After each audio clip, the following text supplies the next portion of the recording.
A gente continua nesse assunto. Eu tinha contado para vocês aqui no início dessa edição do Fast News que falaríamos mais sobre o acordo, inclusive com especialistas na área, para a gente entender ainda o que é que falta, né, realmente para assinatura, para efetivação, então, do acordo entre Mercosul e União Europeia e os detalhes, os pormenores.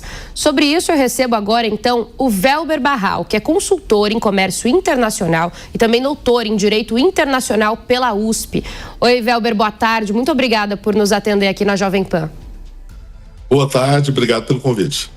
Doutor, já queria começar então perguntando efetivamente os próximos passos. A gente tem falado muito ainda que essa assinatura tem sido muito comemorada, mas ainda não foi efetivada. Há algum risco muito grande ainda então do acordo dar para trás? Nós temos vários passos ainda. Esse momento foi extremamente relevante porque era muito difícil passar pela Comissão Europeia, principalmente porque alguns países, como a França, a Polônia, a Irlanda, continuam em oposição ao acordo. Então, a próxima fase agora vai ser a assinatura propriamente dita, que deve acontecer nesta próxima semana. A partir daí, do lado europeu, eles vão ter que submeter a parte comercial ao Parlamento Europeu e o resto do acordo aos parlamentos nacionais. No caso, no nosso lado, ou seja, do lado do Mercosul, eles vão ter que ser ratificados de acordo com as regras de cada país. No caso do Brasil e dos demais países também, ele terá que ser enviado pelo presidente da República para o Congresso Nacional, tem que ser aprovado na Câmara, no Senado, volta ao presidente para ratificação. Então nós temos um processo ainda adiante. Um processo bastante grande, né, doutor? Então, existe essa possibilidade ou de muita demora ainda para efetivação ou de, dependendo, esse projeto ir e voltar algumas vezes. O que acontece na prática é que, em média, você leva de 2 a 4 anos para aprovar um acordo no Brasil depois que ele está assinado. Então, eu vi o governo falando que aprovaria este ano. Eu acho possível, mas é muito improvável, principalmente considerando que nós vamos estar no ano eleitoral. Então, provavelmente vai levar mais tempo para que ele seja aprovado. Do lado europeu, o grande desafio é passar no Parlamento Europeu, já que esses países que foram contra vão continuar trabalhando para que o acordo não seja aprovado. Então, o jogo ainda não terminou. Na verdade, nós ainda temos todas essas fases para que depois ele possa entrar em vigência, que também será faseado.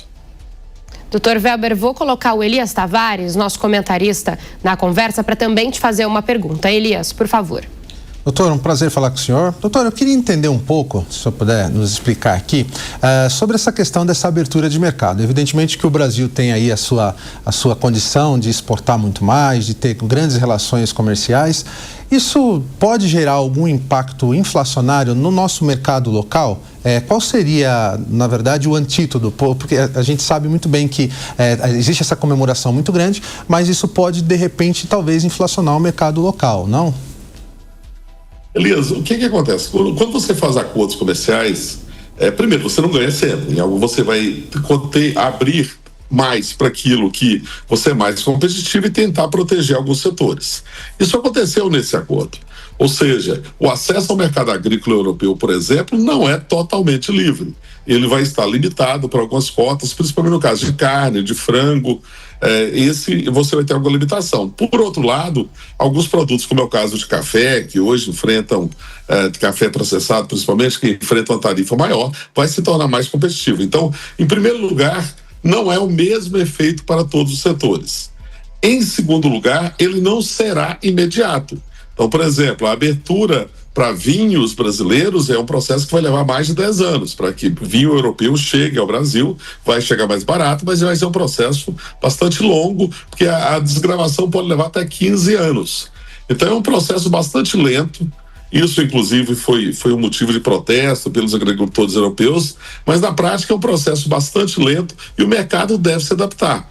Contando também que o Brasil tem uma capacidade muito grande de aumentar a sua produção, não só para abastecer a Europa, mas já abastece hoje boa parte do mundo.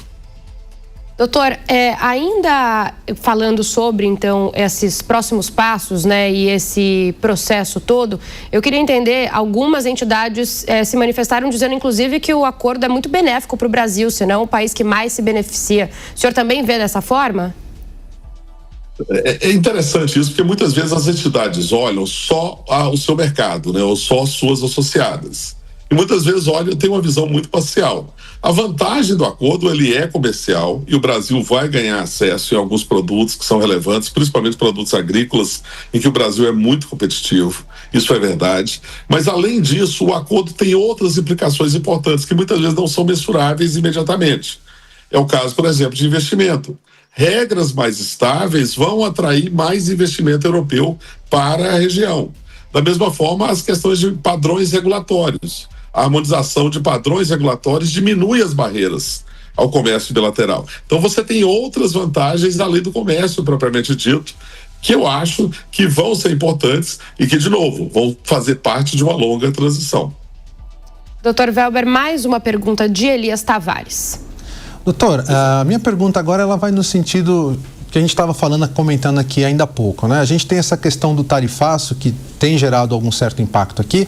O senhor acha que à medida que esse acordo for se fortalecendo, a gente tem aí dois lados, né? Você tem os Estados Unidos muito trabalhando para o protecionismo e você tem esse outro movimento com muitos países, etc.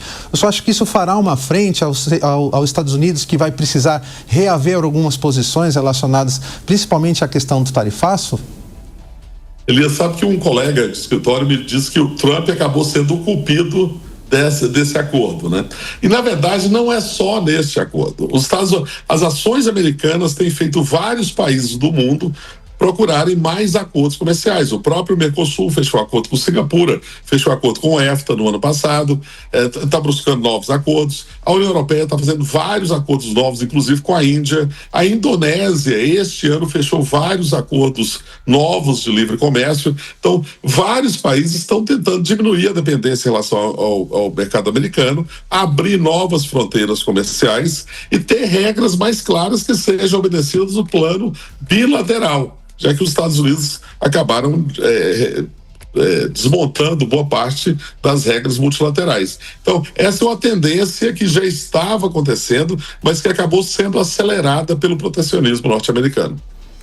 Olha, nós conversamos com Welber Barral, que é consultor em comércio internacional e também doutor em direito internacional pela Universidade de São Paulo, a USP. Dr. Welber, muito obrigada pelo tempo para conversar com a gente. Volte sempre aqui à Jovem Pan.